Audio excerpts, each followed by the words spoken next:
Kigali, the capital city of Rwanda, is an excellent base for exploring the rest of the country. Due to its central position and good transportation network, all parts of Rwanda are easily accessible in less than a day.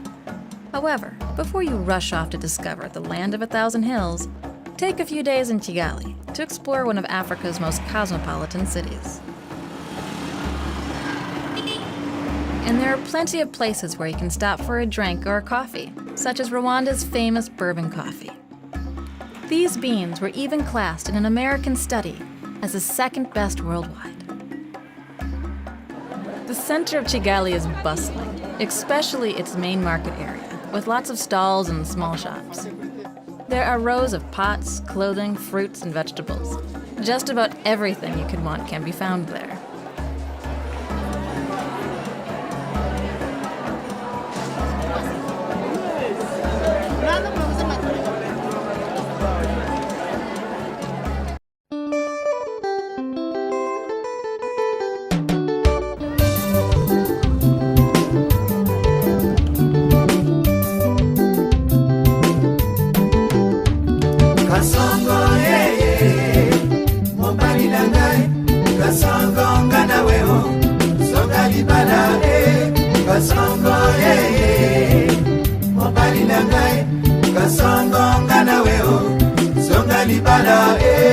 Kasongo yo yo mobali nangai kasongo ngana weo songa libala kasongo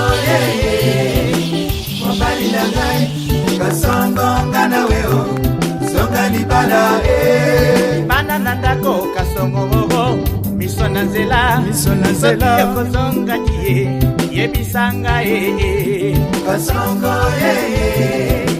mobali nangai kasongo ngana weo songa libala bana nandako kasongo batuna kangai tata zali wapie nalobani